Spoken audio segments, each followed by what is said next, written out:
Budak India menyokong Palestin. Siapakah itu orang Jewish ataupun dinamakan sebagai orang Juda ataupun lebih popular dikenali sebagai orang Israel?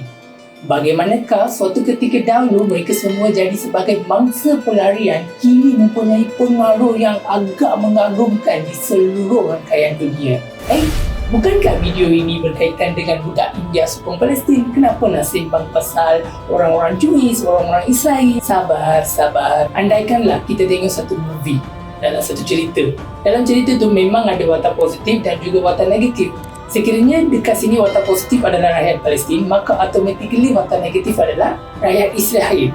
Sebelum saya menyokong rakyat Palestin ni, saya kena tahu asal-usul selok-belok rakyat Israel dulu, baru saya boleh menyokong ataupun defend watak positif ini. Sebab itulah video ini diaskan untuk mencari selok-belok asal-usul bagaimanakah daripada kosong kumpulan ini menjadi satu kumpulan yang mempunyai pengaruh yang mengagumkan di pesada dunia. Maka teruskanlah menonton video ini sampai habis.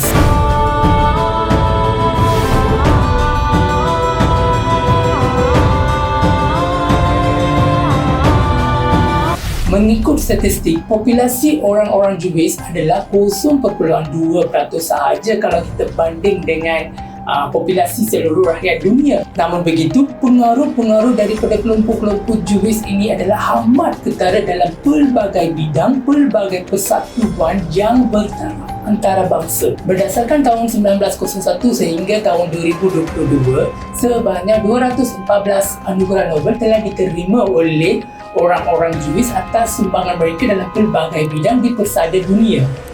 Jumlah peratusan ini adalah sebanyak 22% daripada jumlah penerima anugerah pada masa ketika itu. Selain daripada itu, pengkaji tenaga atomik Neil Bohr, pencipta bom atom Oppenheimer, pengkaji terkenal teori sains Albert Einstein, pengkaji psikologi manusia terkenal Sigmund Freud, mereka semua adalah daripada keturunan Jewish ataupun Juda. Sekiranya kita beralih kepada industri seni dan karya ataupun lebih kepada movie making, anda kenal tak Metro-Goldwyn-Mayer? Ada satu singa di celak-celak bulatan yang paling terkenal pada zaman-zaman dulu. Metro-Goldwyn-Mayer, Warner Brothers, 20th Century Fox, tokohnya William Fox, mereka semua adalah daripada keturunan Jewish. Bukan itu sahaja, sekiranya anda peminat komik, pengeluar komik terkenal Marvel, Stan Lee dan Jack Kirby adalah daripada keturunan Jewish. Manakala pengeluar komik DC, terutamanya Batman, iaitu Bucky dan Bill Finger adalah daripada keturunan Jewish. Pencipta karakter Superman, Joe Sister dan Daryl Siegel juga orang-orang Jewish. Lebih-lebih lagi, ada juga rekod yang mengatakan bahawa karakter Superman itu didesainkan ataupun direka berdasarkan inspirasi daripada karakter Samson daripada novel ataupun buku-buku mitos Jewish. Untuk mendapatkan pemahaman yang lebih jelas, saya mengambil langkah untuk mengkaji lebih mendalam berkaitan dengan orang-orang Jewish. Tetapi sejarah orang-orang Jewish adalah amat complicated. Ia terikat dengan pelbagai konspirasi. Namun begitu, titik permulaan sejarah orang Jewish bermulanya daripada seorang tokoh iaitu Abraham. Berdasarkan Torah iaitu buku suci orang-orang Jewish, menyatakan bahawa Abraham berhijrah daripada Mesopotamia dan masuk ke dalam Palestin. Kemudiannya beliau dikurniakan seorang anak namanya Ishak. Kemudiannya Ishak pula dikurniakan seorang anak namanya Yakub, dan Yakub pula kemudian dikurniakan 12 orang anak, dan 12 orang anak dianggap sebagai 12 keturunan ataupun 12 puak yang membentuk masyarakat Israel pada hari ini. Dari mana datangnya nama Israel itu? Maka berdasarkan buku Torah itu, nama Israel adalah nama kedua Yakub, iaitu suatu ketika dahulu Yakub diberikan nama sebagai Israel oleh tuan mereka. Itu merupakan kepercayaan orang-orang masyarakat Israel sehingga hari ini.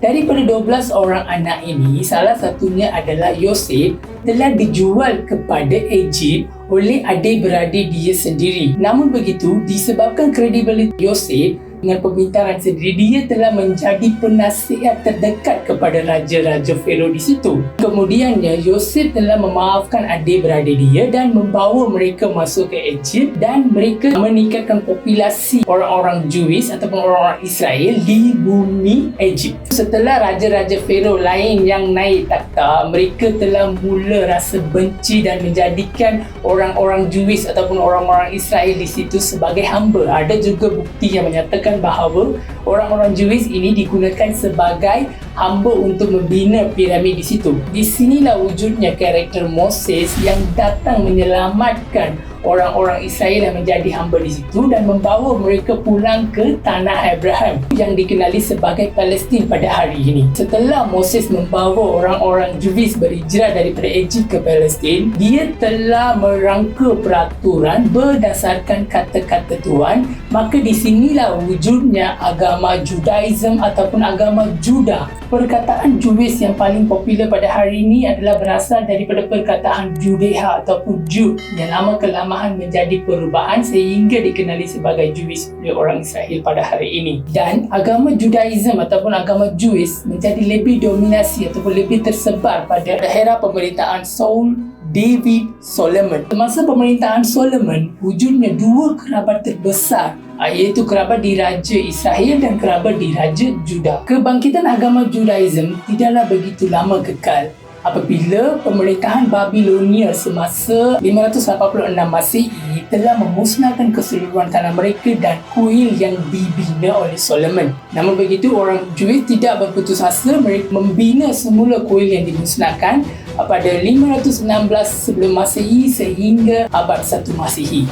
Dan kemudiannya datanglah pemerintahan Romania. Berdasarkan penganut agama Kristian dan juga penganut agama Jewish, mereka mempercayai bahawa kelahiran Jesus berlaku semasa pemerintahan Romania. Ketika pemerintahan Romania itu juga, keseluruhan tempel ataupun keseluruhan kuil Solomon itu telah dimusnahkan. Hanya tinggal satu dinding sahaja dan ini menjadi tempat suci beribadat kepada orang-orang Israel. Tambahan pula, kebanyakan orang Jewish terpaksa menjadi bangsa pelarian. Mereka terpaksa berhijrah ke mana sahaja di seluruh dunia untuk menyelamatkan diri mereka. Penghijrahan besar-besaran ini dikenali sebagai ataupun dinamakan sebagai Jewish diaspora oleh tokoh-tokoh sejarawan dunia. Setelah berhijrah ke merata dunia, orang-orang Jewish ini telah mula rasa bangkit dan mendominasikan diri dalam pelbagai bidang. Maka lahirnya sifat dengki oleh masyarakat kaum lain ataupun bangsa lain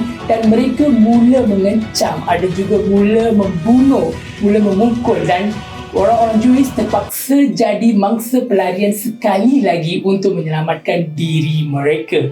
Maka di situlah akhirnya satu revolusi ataupun satu persatuan Jewish movement. Melalui movement ini, mereka telah menggabungkan orang-orang Jewish di seluruh dunia, mengumpulkan dana dan membelikan tanah secara perlahan-lahan di bumi Palestin, dan kemudiannya mereka berhijrah ke Palestin. Dan pada hari ini, mereka telah membentuk satu negara yang dikenali sebagai Israel. Saya harap video ini dapat memberikan fakta-fakta yang menarik ataupun fakta-fakta yang tambahan daripada diri saya berkaitan dengan orang Jewish, orang Israel. Sekiranya anda semua menyokong usaha saya ataupun suka terhadap usaha yang saya melakukan, so saya meminta rakan-rakan semua supaya like, share, komen dan juga subscribe channel YouTube saya Al-Anbar Studio Versi Melayu untuk mendapatkan video-video seterusnya. Dan kita jumpa di video seterusnya. Terima kasih.